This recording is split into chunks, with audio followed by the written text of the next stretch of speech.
working on rolling over and using it as a catch-up.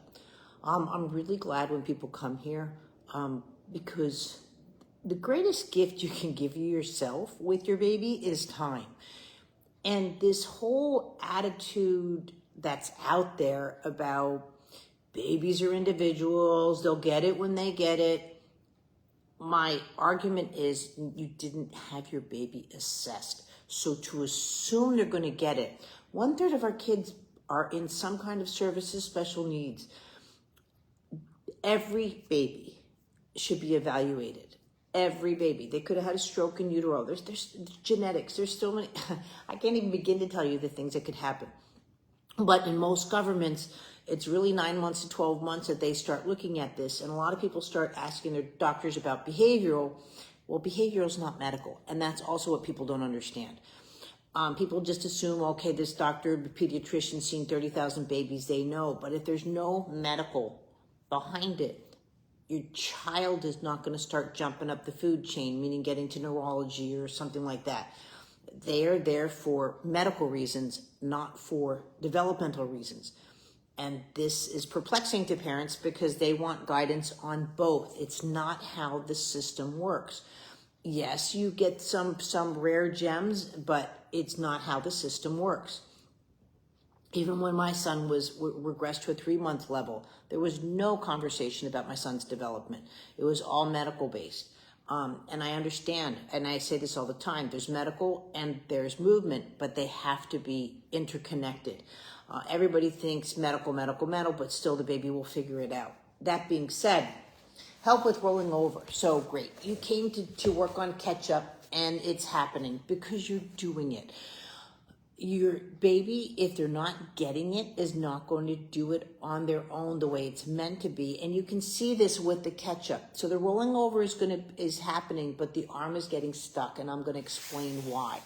Okay, when you're rolling over, right, a baby, and she's starting to do it, reaches for an object, but the head is in an upright position and catches air, and it comes right over that arm. The arm doesn't get stuck. When a child head is just a little bit too low, see, there's not enough room for that arm ahead of time to get higher.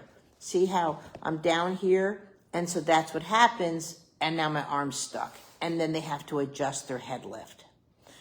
When they're here and they're rolling over, head's at a certain position, guess what? Now they're up, right? And that's how it works. It's that simple.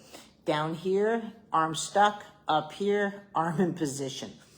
So go back to the rolling over course, still work with it. You're here. And this is where I lightly, again, not grabbing the baby's head, almost like a magic carpet.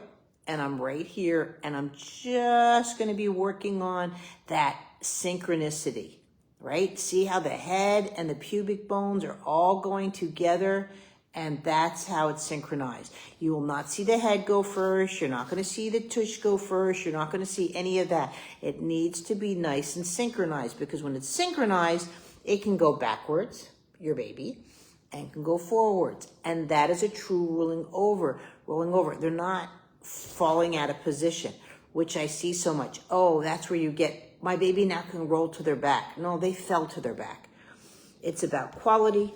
It's about continuity, and the eye stays on the prize all the time. You will not see a baby do that. And that's what you're looking for with the rolling over course. With some munchkins, the midline right here on their side, that's where the complexity is, and you just stay here a bit. And, let them play with their toys. If they roll over, that's fine. And that's what's nice about this hand position, because my baby's not gonna lose the momentum of the movement. But you want the head here versus that little bit of struggle that's here. And that's when people go, come on, get your arm out. No, that's not how it works. And you're expecting a child to have cognitive reasoning at 6 months of age to get the arm out versus being in position that the arm is already free. Thanks.